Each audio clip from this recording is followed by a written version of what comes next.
دوستو بگ سوچوں میں خوش آمدید۔ دنیا کے امیر ترین ممالک میں شامل قطر ایک صدی پہلے اتنا ہی غریب تھا جتنا غریب آج صومالیہ ہے۔ فی کس آمدن کے لحاظ سے عالمی لسٹ میں چوتھے نمبر پر موجود قطر کے اکثر شہری ایک صدی پہلے تک 2 وقت کی روٹی کو بھی ترستے تھے، پھر مجبوراً انہیں اپنے ملک سے ہجرت بھی کرنا پڑی۔ ایک صدی پہلے قطر ماہی گیروں کی ایک چھوٹی سی بستی ہوا کرتا تھا، لیکن پھر تقدیر کا دھارا ایسا بدلا کہ ملکی معاملات چلانے کے لیے اپنے گھر تک گروی رکھنے والے قطری شاہی خاندان کا شمار دنیا کے 5 امیر ترین خاندانوں میں ہونے لگا۔ قسمت کا دھنی قطر اتنا امیر کیسے ہوا؟ اس کے پاس آج کتنی دولت ہے اور اس کے شہریوں کو کون کون سی ایسی سہولیات میسر ہیں جو دنیا کے چند ترقی یافتہ ترین ممالک کے شہریوں کو ہی مل رہی ہیں؟ آئیے دوستو یہ سب جانتے ہیں۔ تو جناب شروع کرتے ہیں قطر کی تاریخ اور جغرافیہ سے۔ قطر میں انسانوں کی موجودگی کے شواہد تو ہزاروں سال پرانے ہیں، لیکن یہاں باقاعدہ آباد کاری کا آغاز تقریباً 2200 برس قبل ہوا۔ 18ویں صدی عیسوی تک اس ملک کا نام قطارہ تھا، جو بعد میں مختصر ہو کے قطر ہو گیا۔ یہ مختلف ادوار میں سلطنت ایران، خلافت راشدہ اور بنو امیہ کی سلطنت کا حصہ بھی رہا۔ اموی دور میں اس خطے کو گھوڑوں اور اونٹوں کی افزائش کے حوالے سے کافی اہمیت حاصل رہی۔ اس کے بعد 8ویں صدی عیسوی میں یہ ایک اہم بحری تجارتی راستہ بن گیا۔ بنو عباس نے قطر کو تجارتی مرکز بنایا اور پھر یہاں پتھروں سے بھی گھر بنائے جانے لگے۔ قطر کو اپنے موتیوں یعنی پرلز کی وجہ سے بھی کافی شہرت ملی، اور 1320 عیسوی میں جب قطر سلطنت ہرمز کے پایہ تخت کے زیر اثر آیا تو انہوں نے یہی موتی خراج کی صورت میں قطریوں سے وصول کرنا شروع کر دیے۔ 1788 تک قطری علاقوں پر کبھی پرتگالیوں تو کبھی ترکوں کا قبضہ رہا۔ مختلف قبائلی خاندان بھی وقتاً فوقتاً قطر اور بحرین کے مختلف علاقوں پر حکمراں رہے۔ اس کے بعد سعودی شاہی خاندان کے بانی سعود بن عبدالعزیز نے بھی اپنی سلطنت کو وسیع کیا اور نہ صرف خلیج فارس کے مختلف علاقوں بلکہ قطر پر بھی قبضہ کر لیا۔ قطر کے حالات اس لیے بھی خراب رہے کہ یہ خطہ کئی سال تک عثمانیوں، سعودیوں اور مصریوں کے درمیان جنگ کا مرکز بنا رہا۔ 1821 میں ایسٹ انڈیا کمپنی کے بحری جہازوں نے بحری قزاقوں کو سزا دینے کا بہانہ بنا کر دوحہ پر بمباری کی، جس سے یہ قصبہ تباہ ہو گیا اور ہزاروں افراد نقل مکانی کر گئے۔ سلطنت برطانیہ نے اپنے قبضے کی بنیاد اسی حملے سے رکھ دی۔ اس وقت قطر کا شمار دنیا کے غریب ترین ممالک میں ہوتا تھا۔ قطر نے دھاری دار کپڑوں کی تیاری میں اپنا نام بنایا، جبکہ ماہی گیری یہاں کے لوگوں کا دوسرا بڑا پیشہ تھا۔ کچھ لوگ جو ان غریبوں میں تھوڑا امیر تھے، وہ بہت ہی محدود پیمانے پر تجارت بھی کرتے تھے۔ پیٹ پالنے کے لیے غلہ بانی اور کاشتکاری بھی تھوڑی بہت کی جاتی تھی۔ پھر دوستو 1825 میں وہ خاندان ایک علاقائی لیڈر کے طور پر ابھر کر سامنے آیا جو آج بھی قطر پر حکمرانی کر رہا ہے۔ یہ تھا الثانی خاندان، جس کے پہلے لیڈر شیخ محمد بن الثانی تھے۔ 1867 میں بحرین اور قطر کی جنگ ہوئی اور 1868 میں سعودی خاندان نے قطر کا کنٹرول الثانی خاندان کے حوالے کر دیا۔ 1871 میں قطر ایک بار پھر سلطنت عثمانیہ کا حصہ بنا، تاہم الثانی خاندان کی عثمانی ترکوں اور اپنے ہی ہمسایوں سے لڑائیاں بھی چلتی رہیں۔ 1916 میں سلطنت برطانیہ نے قطر پر قبضہ جما لیا، جو 1971 تک برقرار رہا۔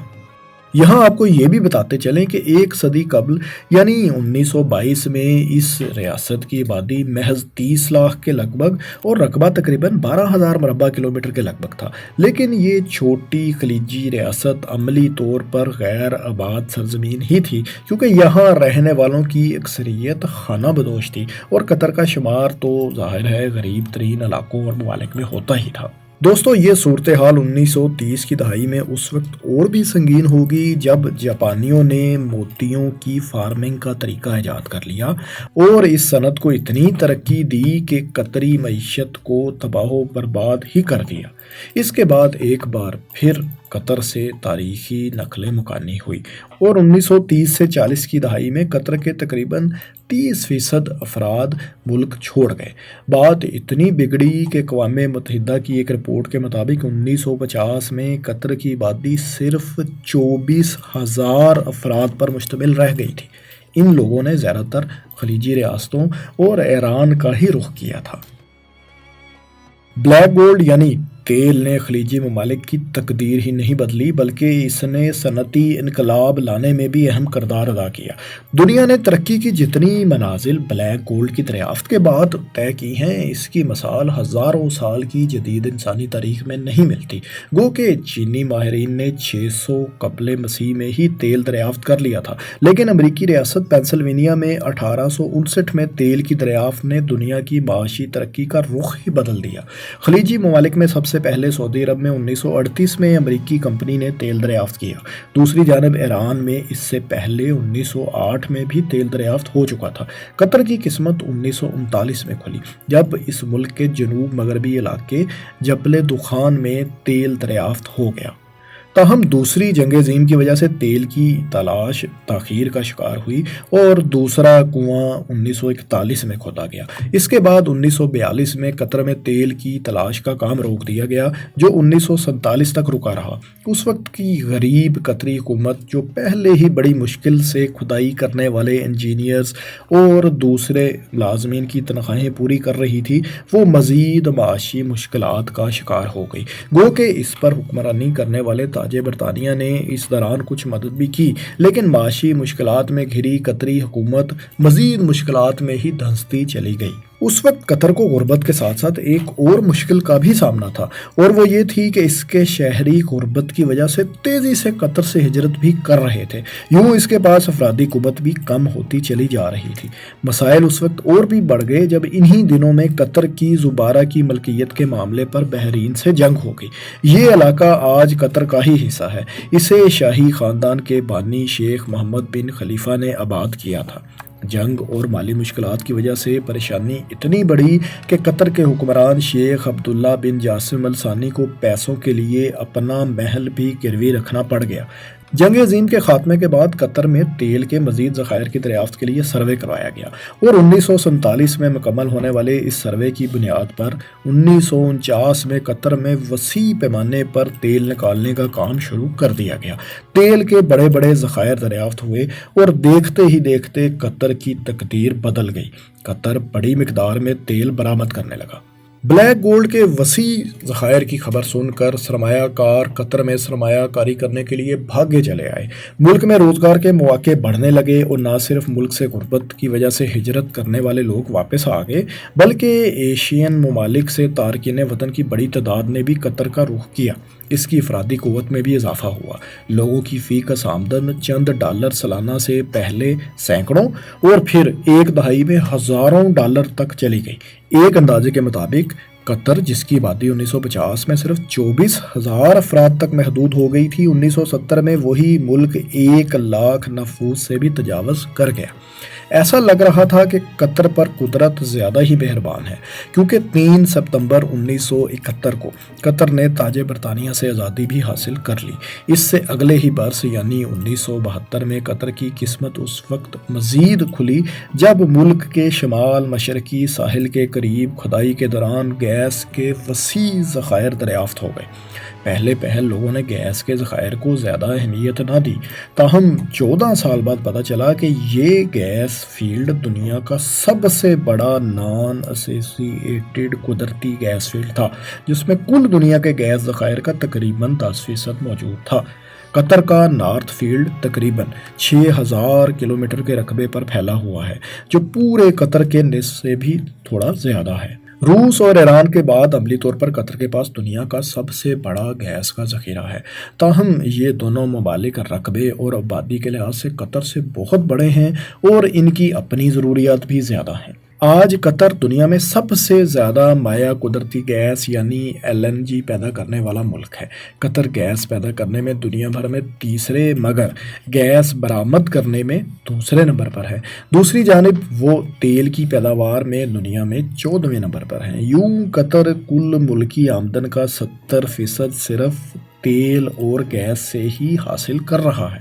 70 کی دہائی میں قطر، بحرین اور یو اے ای نے یکے بعد دیگرے سلطنت برطانیہ سے آزادی حاصل کر لی تھی۔ اس کے بعد اس خطے کا سب سے اہم ایونٹ 1991 کی خلیجی جنگ تھی، جس میں قطر نے سعودی عرب کا ساتھ دیا۔ تاہم مختلف علاقائی ایشوز، جن میں بحرین کا مسئلہ سب سے نمایاں ہے، اس پر سعودی عرب اور قطر کی نہیں بنی۔ اسی طرح نیوز چینل الجزیرہ کی آزادانہ پالیسیوں سے بھی سعودی حکام ناراض ہی رہتے ہیں۔ قطر کی بحرین کے علاوہ you a E, Yemen, Libya اور مصر کے ساتھ بھی چپکلش چلتی رہتی ہے۔ 1995 قطری خاندان کی تاریخ میں انتہائی اہم سال ہے، کیونکہ اسی سال حماد بن خلیفہ ال ثانی نے اپنے والد سے اقتدار چھین لیا اور لبرل اور ماڈرن قطر کی بنیاد رکھی۔ ان کی نئی حکومت کو امریکہ، فرانس اور مغربی دنیا نے فوری طور پر ویلکم کیا، جس کی وجہ سے یہ گمان کیا جاتا ہے کہ حماد بن خلیفہ کو والد کی حکومت کا تختہ الٹنے میں انہی ممالک کی مدد حاصل تھی۔ قطر سینٹرل بینک 1993 میں بنا تھا، تاہم یہاں اسٹاک ایکسچینج 1997 میں قائم ہوئی۔ 1996 میں حماد بن خلیفہ ال ثانی نے خلیجی ممالک کا سب سے بڑا television network Al Jazeera launch کیا۔ 1999 میں انہوں نے خواتین کو ووٹ کا حق بھی دے دیا۔ 2005 میں قطر کا پہلا تحریری آئین بنایا گیا اور 2008 میں قطر میں پہلا رومن کیتھولک چرچ بھی بنا دیا گیا۔ 21ویں صدی قطر کی ترقی کے لیے نیا پیغام لے کر آئی۔ ملک میں انتہائی تیزی سے اقتصادی ترقی ہوئی۔ اس ملک کی آبادی بھی 29 لاکھ سے تجاوز کر گئی۔ حیران کن طور پر نسلی قطریوں کی تعداد قطر میں 10 سے 15% کے لگ بھگ ہی ہے۔ ان میں عرب اور افریقی نسل کے قطری بھی شامل ہیں۔ حیران کن طور پر 2019 کے ایک سروے کے مطابق قطر کی کل آبادی کا تقریباً 25% بھارتی ہیں، جبکہ نیپالیوں اور بنگالیوں کی تعداد بھی 12% کے لگ بھگ ہے۔ قطر کی کل آبادی کا تقریباً 5% پاکستانی ہیں۔ سرکاری طور پر قطر میں 68% مسلمان ہیں، جبکہ ہندوؤں اور عیسائیوں کی تعداد تقریباً 14% ہے۔ آج قطر میں آپ کو ہر گلی میں ترقی کی جھلک نظر آئے گی، کیونکہ صرف 2003 اور 2004 کے درمیان شرح نمو یعنی جی ڈی پی کی شرح گروتھ 3.7% سے بڑھ کر 19.2% پر چلی گئی تھی۔ یہی نہیں، صرف 2 سال بعد 2006 میں معیشت نے قطر کی تاریخ میں بلند ترین سطح یعنی 26.2% کے حساب سے ترقی کی۔ 2007 سے 11 کے برسوں کے دوران بھی ترقی کی شرح 10% سے زائد رہی، لیکن اس کے بعد آئندہ 9 سال میں ترقی کی یہ سالانہ شرح اضافہ 2% پر آ گیا۔ تاہم اب ایک بار پھر 2022 میں یہ نمو کی شرح 5% کے قریب پہنچ چکی ہے۔ وہ ملک جو 1940 تک غربت کا شکار تھا، 1980 میں اس کی جی ڈی پی $18 ارب تک پہنچ گئی، جبکہ اس کی فی کس آمدنی $72,000 پر پہنچ گئی۔ اس صدی کے پہلے سال یعنی 2001 میں اس کی مجموعی قومی پیداوار یعنی جی ڈی پی $55 ارب اور فی کس آمدنی $90,000 ہوگی۔ ترقی کا پہیہ چلتا رہا اور 2022 میں مجموعی قومی پیداوار یعنی جی ڈی پی $300 ارب سے بھی تجاوز کر گیا۔ یہاں ہفتے میں 5 دن یعنی ہفتہ سے بدھ تک کام ہوتا ہے۔ قطر میں لوگوں کی آمدن پر انکم ٹیکس اور مختلف سورسز یا اشیاء پر سیلز ٹیکس وغیرہ لاگو نہیں ہے۔ قطر تیزی سے ترقی تو کر رہا ہے، لیکن یہاں لیبر یونین یا ایسوسی ایشنز وغیرہ بنانا غیر قانونی ہے۔ قطر کی جدت کا پودا جو حماد بن خلیفہ ال ثانی نے لگایا تھا، اسے 2013 میں اقتدار سنبھالنے والے ان کے بیٹے شیخ تمیم بن حماد ال ثانی نے تناور درخت بنا دیا۔ قطر میں انٹرنیٹ کی سہولت عوام کو 1996 میں ہی مہیا کر گئی تھی، لیکن غیر ملکی یونیورسٹیز کے آن لائن کیمپسز زیادہ تر رواں صدی میں ہی کھلے ہیں۔ Sweden, Norway, Finland, Denmark میں تعلیم کی سہولت ایک لیول تک ہی فری یا سستی ہے، لیکن قطر میں تعلیم ہر لیول تک بالکل مفت ہے۔ قطر کے سرکاری اسکول اور کالجز میں مخلوط تعلیم کا نظام رائج نہیں۔ کئی انٹرنیشنل اسکولز، کالجز اور یونیورسٹیز کے کیمپسز بھی قطر میں موجود ہیں۔ حیران کن طور پر یہاں پہلا اسکول 1949 میں بنا تھا۔ قطر میں اس وقت شرح خواندگی 80% سے زائد ہے۔ قطر میں نہ صرف تمام شہریوں کو صحت عامہ کی سہولیات مفت دستیاب ہیں، بلکہ وہ افراد جو قطر کے شہری نہیں لیکن سرکاری طور پر قطر میں رہائش پذیر ہیں، ان کو بھی یہ سہولت میسر ہے۔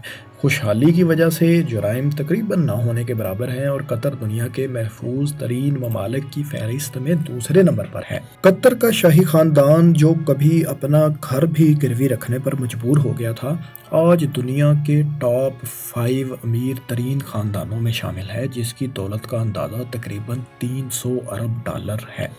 جدید قطر کی قسمت کا ستارہ اس وقت ایک بار پھر چمکا جب 2010 میں اسے دنیا کے سب سے مقبول کھیل فٹ بال کے میگا ایونٹ کی میزبانی مل گئی اور اس نے تقریباً 200 ارب ڈالر سے بھی زائد کی لاگت سے ایسا انفراسٹرکچر تیار کیا کہ مغربی دنیا بھی تنگ رہ گئی۔